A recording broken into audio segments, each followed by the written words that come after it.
See the real thing. If we gotta fake it till we make it, that is the real thing. I'm not faking shit. I'm faking the damn smile until I make it. You ain't faking your cries, are you? Yes. No. Hello. Welcome to Looking Through the Glass. As you know, I am Sila. I'm just so. I'm just Sel. That sounded really, really sad. Because I want them to feel sorry for you.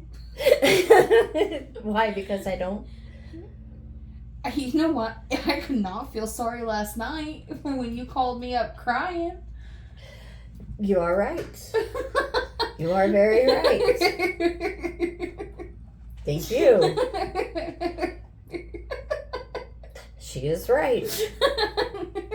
Because that's what coaxed my ass over here. It was that my mom's crying to me. I'm gonna come over. Good point. Touche! Touche! Touche! So, that was me getting put in my place. I don't know, it makes me feel better when I put you in your place. Almost sounded like when you punched me in my place. Put you in your place. It almost sounded, it kind of felt like a punch. I do not abuse my mother. It's okay. No. You're right. You're 100% right. And I apologize. I don't mean to, my intentions are not to be so hard on you. And I appreciate you for calling me out on that. So I apologize. Do you accept my apologies? I don't know. Should I accept it?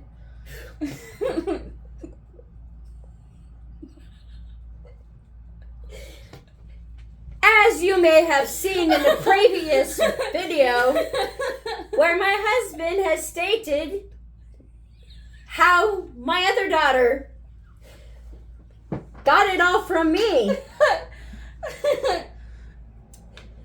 I am not the only jerk.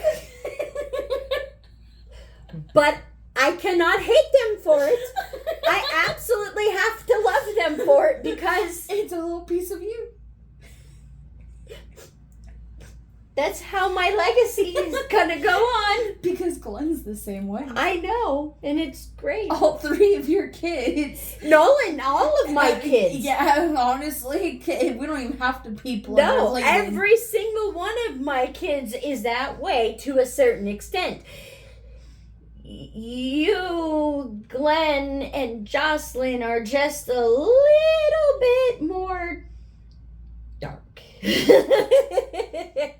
Yeah, we've proven that. And like I said to Joey the other day, I was like, we were being kind of dark, and I can't remember what exactly it was about, but I was like, well, there's a little bit of laughter in every dark tale. And he was like, and he came right back at me with something a little bit more dark. It was great. It was a bonding moment. And Jocelyn, Glenn, and I had that moment last year, I think it was, up in Arkansas, and we were playing a card game, and it's just every time it was just us three. We've been playing Evil Apples. And you could pull up a wild card whenever you want. I always forget. But yeah, you can absolutely tell that we are related. Yeah. Junior's in here coming back at the same thing. Some things he doesn't know. You know. Well, he's still young. He's still young. I'm kind of glad that he doesn't know. Yeah. A little shocked. That's how I felt about Jocelyn at one point. Some of the things it was Cards Against Humanity. There are some wild ass cards. This is just as you got me doing it now. Sorry. It is an OCD nervous thing. I know it is because I watch you and you can't look at the camera. You're looking at the table. I apologize if I am unable to look at you in the face. I called her out on it a couple times. I watched a couple of her videos and told her every time she starts a video, she starts to wipe the table. And you guys will see this trend as you watch the videos. And I apologize if it is a trauma of mine I am facing because my entire life is on camera. See? Camera there, camera here. Yeah. We are moving on up to the east side. Hey, we did move up to the east side. Texas. Yeah. I miss the mountains, though. Yeah. Nevada needs to move to Texas. Terrain. Texas needs more mountains. Not just on the west coast. We need them on the east. Not the west coast, but the west side. Yeah. Well, you know, we're finding our ways like this, you know. But anyhow, what the fuck were we talking about? Oh, you guys being such dicks. Yeah, I'm gonna say, like, we have not gotten very far on a topic. We were still in our introduction, and I called you out, so it's just carried on from there. Carry on, my wayward son. Son, when you are done, son, where you weary to rest. Don't you cry no more. Dun dun dun dun dun dun dun dun dun dun dun. So I don't know if that was ear piercing for y'all, but I know it was ear piercing for me. They got me singing my heart out with Jocelyn in the kitchen. Right. That's on there. Okay, but yeah, that was still ear piercing when you were like dun dun dun dun dun. Sorry. I apologize for my ear piercing. Should I accept your apology? We're gonna go right back to that. Yes. Why do I have to approve my apology? You're not approving it. I'm asking you if I should be accepting it. Is it acceptable? Is it an acceptable apology? Oh, fucking A. I thought I actually apologized. I really thought I actually apologized. Did I not? I'm fucking mind-fucking you and these people, I'm telling you. Okay, so we're gonna go down this, actually. Oh, man. What did people apologize? People apologizing. It's not just you, it's just anybody in general. A lot of people are quick to say, I'm sorry. And is it because you actually really are genuinely sorry? Yes. But I'm just saying in general. And then because people are so quick to accept an apology. And it's like, okay. Good point. Very good point. We really need to think this through. So, welcome to our actual episode. No, you actually absolutely have a very valid point. Because it is true. It is so true. I am one on both sides. Yes. I have done, I'm not going to lie. I wanted to say that I'm so quick to, but I can't honestly sit here and say that I have not done both sides. In pure honesty, probably just as equal. Yes. If not, depending on my trauma times or where and that's what I'm going to honestly say that I believe that's where we all are, but it's hard to tell if someone's actually, truly honest about their apology. And then those who accept it, are they truly honestly acceptive of that apology? Because then you just let that person, you misled the person, misled them, and then you allowed them to not understand where you're feeling, if that actually how it made you feel. And you're just like, oh, it's okay. Is it really okay? Like, are you genuinely okay with it? Because now you're gonna sit and ponder on it when you were not actually okay with it. Okay. Sorry. So no.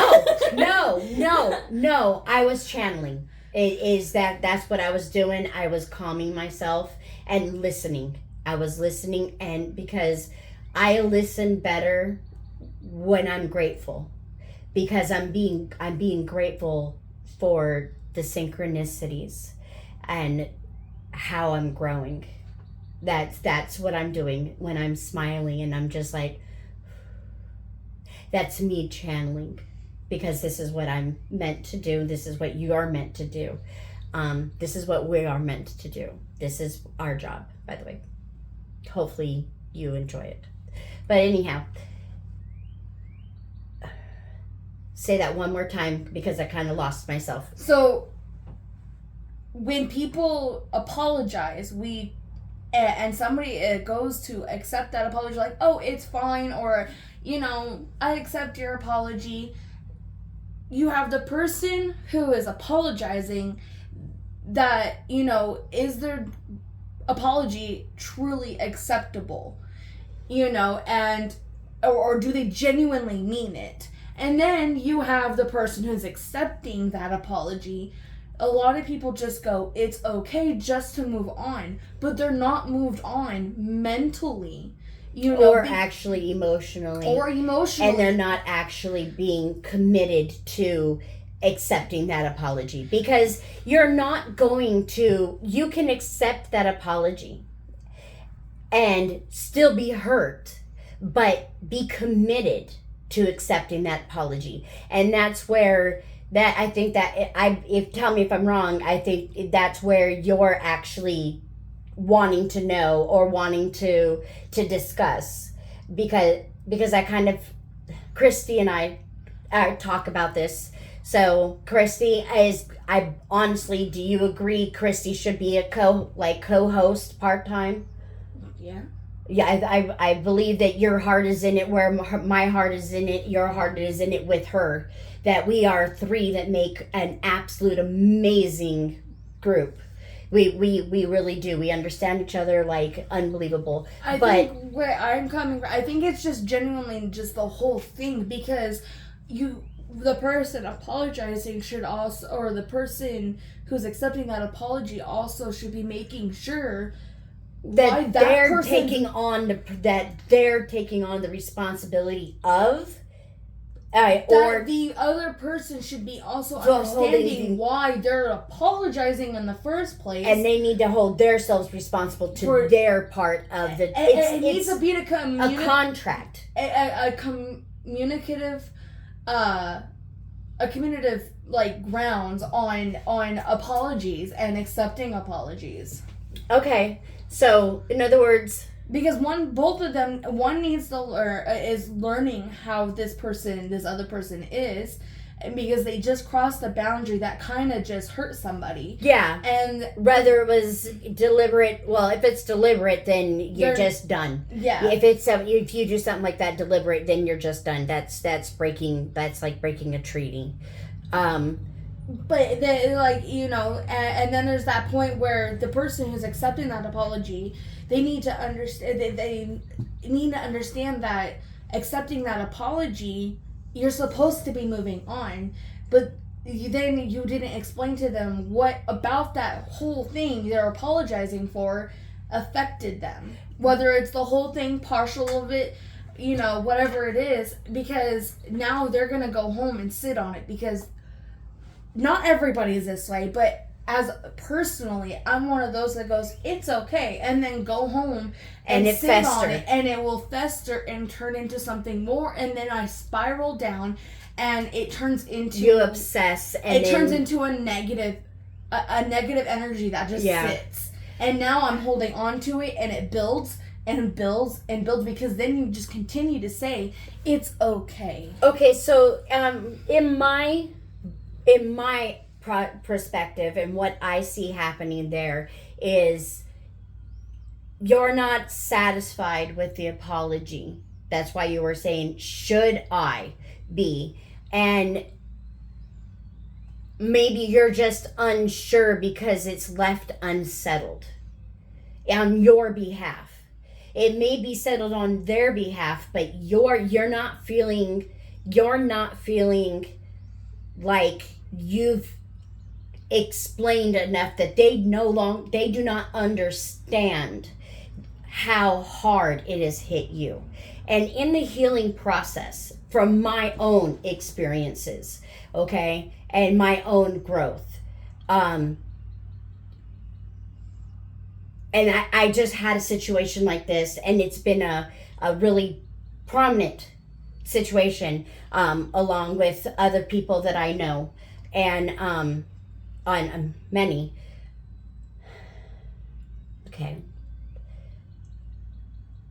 The healing process. In order for all sides of it need to take accountability, number one, and hold true. There has to be a want inside of them to be willing to face what they have done in their own and why they have done it and what caused it. You have to pull yourself out. This is something that I've always done with me when I obsess about conversations and stuff. And maybe this is kind of where you go with it too. But with growth, it becomes easier to see both sides. But you also learn to express when you're in a relationship, like say a marriage, when you're willing to express yourself, that vulnerability. See, I believe that you're not allowing yourself to be that vulnerable, because it takes so much trust in a relationship to be that vulnerable. I have that vulnerability. I've learned to have that vulnerability through this process, and I am embracing it. This is my ultimate test, I believe. And I'm learning to embrace that vulnerability because it feels so much better than the fear. And I think that a lot of it, because even with the simple I'm sorry situations and it's okay situations, like the simplest of things, like, oh, I'm sorry, we're so quick to just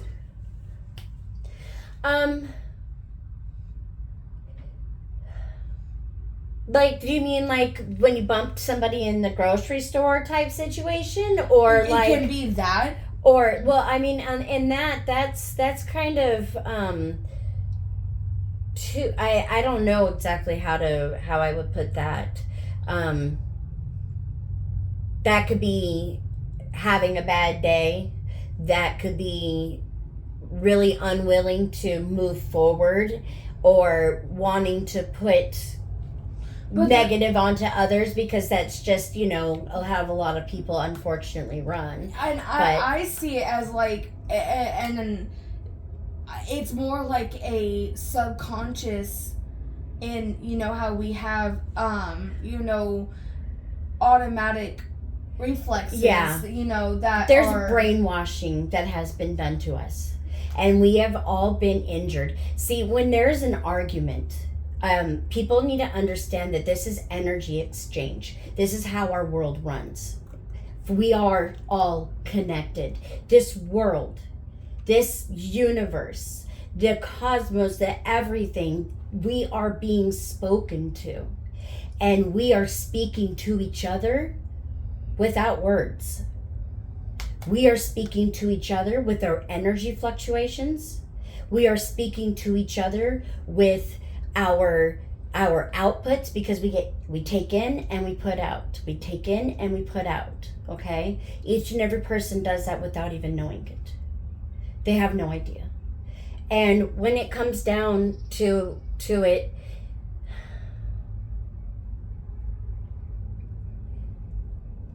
when you have an argument, that is an energy exchange. But most of the time, it is an energy fight. When people become more grounded in who they are and become more vulnerable to the world, to understanding that others are injured. Is that the I'm sorry part? Like, this is, I'm just trying to understand. Yeah, okay. Because I don't know how this it comes into play with people apologizing or accepting the apology. It comes in both. Because we're both equally as guilty, depending on where we're at. You can when you are vulnerable and you say it's okay, you mean it.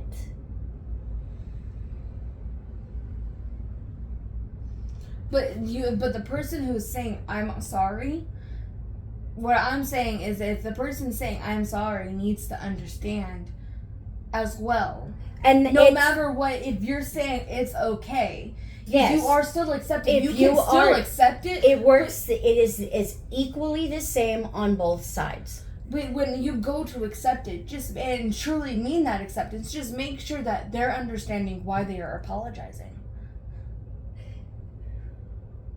Okay, but this is the thing.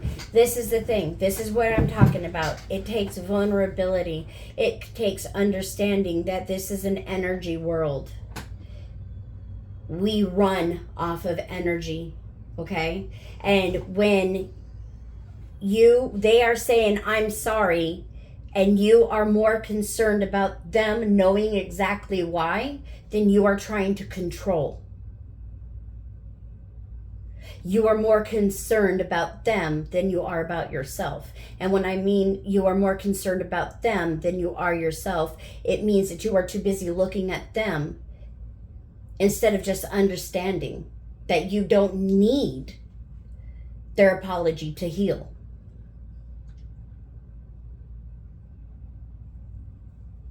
Yeah, I could see that. You don't need their apology to heal because you believe them.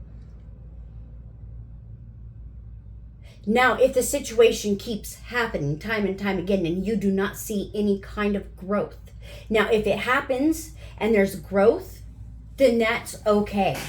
That's just part of the process. Okay. But if you do not see any type of growth or any actual attempts for growth, even if you don't see them actually doing the process, but you see the growth in them and how they're transforming, then it's okay. But if it's because then you're actually seeing that they are truly apologetic, that they understand. But you have to be vulnerable enough to allow them to see you hurt. When you go home and you obsess, you're not allowing them seeing you hurt. Does that make sense?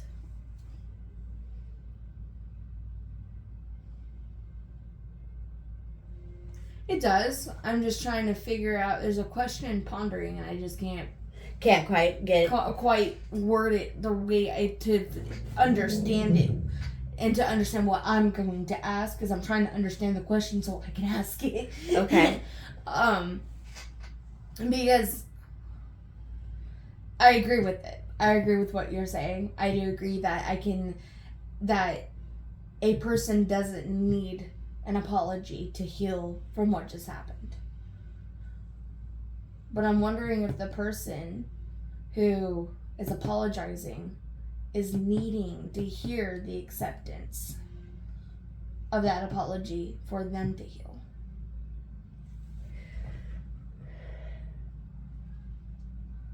Good question. Good question. In other words, they need to hear that they're forgiven in order to heal. Yeah. Yeah. Yeah. When it is a close relationship that you want to continue, yeah, I'm sorry if you do not want to continue the relationship, then I don't know. I'm not healed enough in order to say that in certain situations, because there are some that are way deeper than others. Yeah. I think that falls back into what I was saying on the willingness to be vulnerable. There are some people I'm not. And because I know there's a lot of situations that this can come into play. Because, I mean, some people can sit on the simplest, especially those who are really extremely sensitive. And it can be the smallest of situations, and they apologize. And they're truly... Oh, yeah. You know, we had this situation last night, and I yelled at Joey because I was like, he is you! at 11. Hello, not you now, but you at 11. The sensitivity.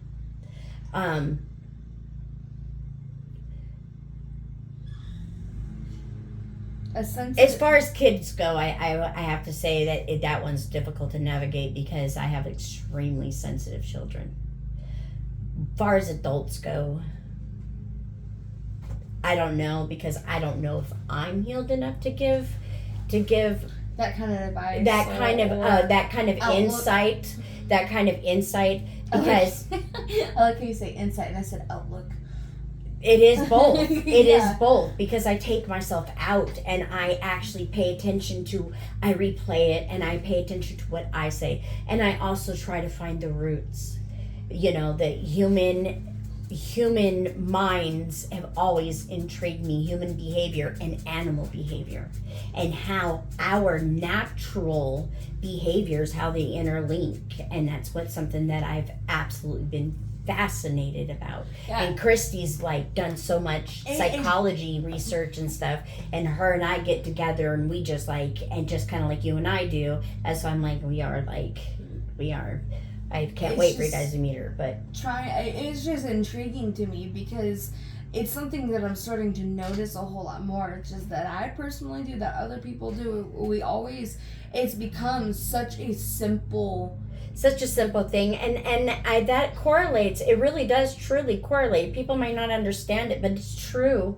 It truly correlates with how connected you are to the earth, because we are doing energy exchanges, and very few of us know how to turn dark energy, negative energy, into positive. It's something that we really, really, really need to actually start learning. And how you do that is through synchronicities, because that gets you back onto your life track. That's where your purpose is. That's where you're and through that is where you find that's where you find your peace. And that's what? Rolling your fucking T's now instead of your W's? It's the fake teeth. But it's just one of those things that I think that really get people thinking about it too, and really want people to actually think about it. And how many times have you apologized, and just to be apologetic, and you meant it, but that person never apologized back, or not apologized back, but accepted that apology.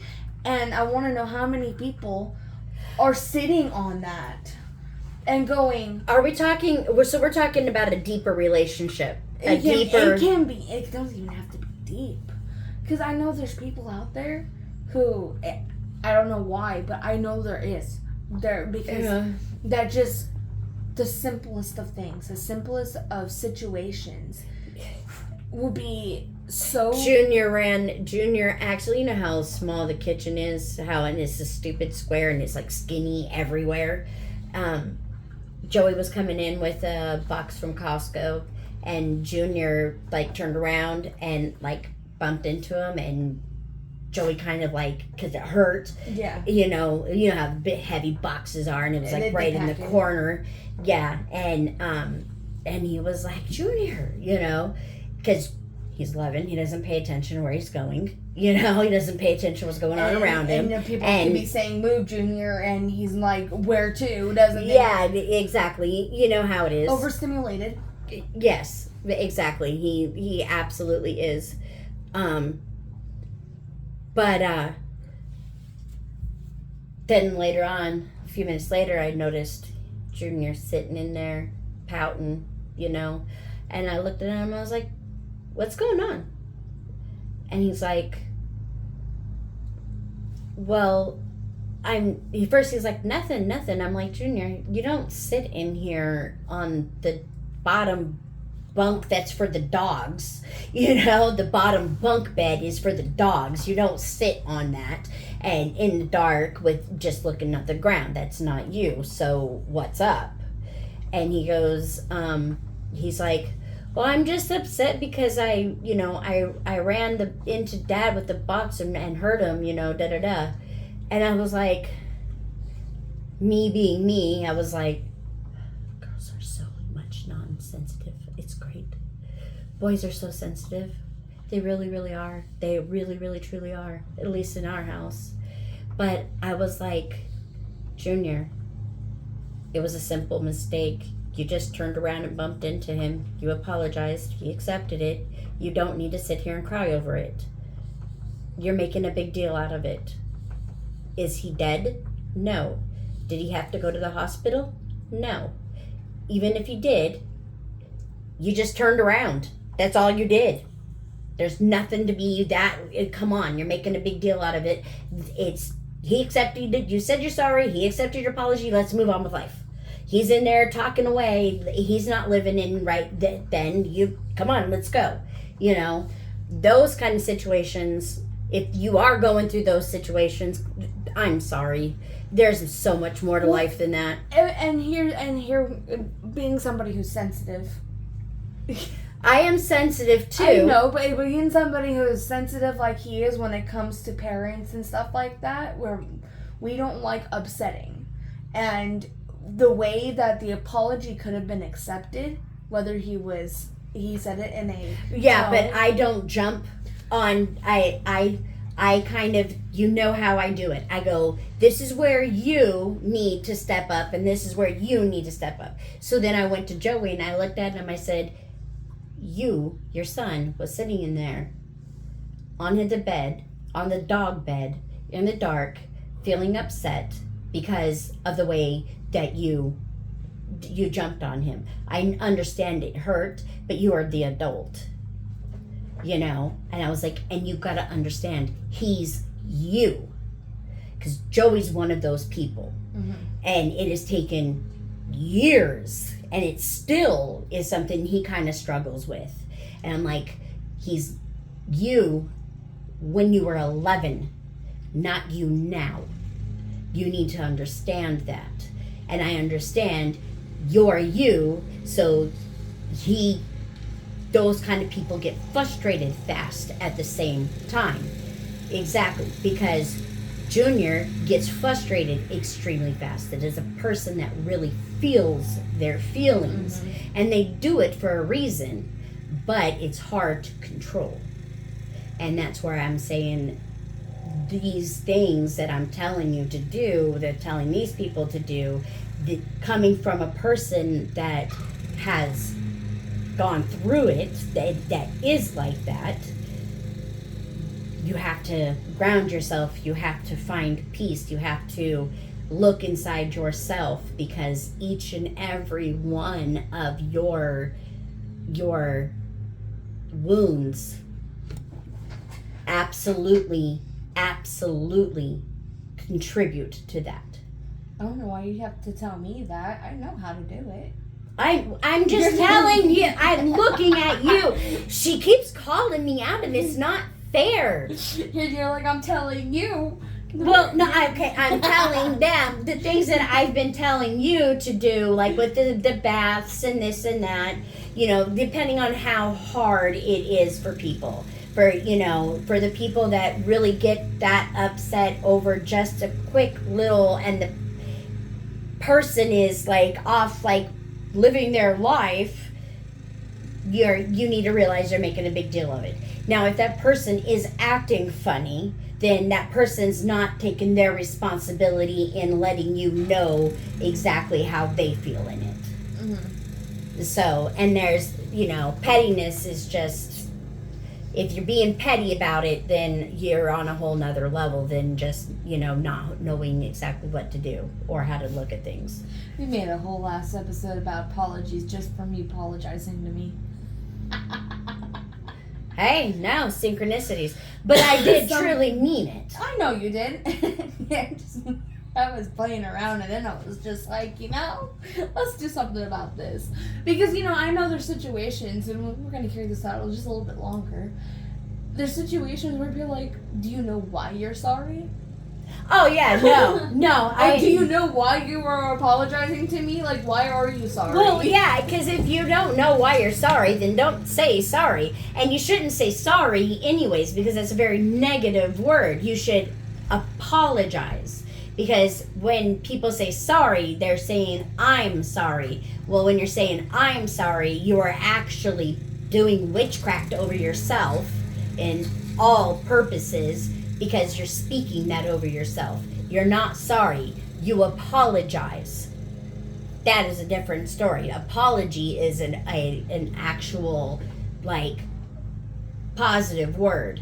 So, for those of you that say I'm sorry, and I actually am guilty of it, and it's something I've been working on, and I've been working on it big time, is I apologize, because don't speak that over your life.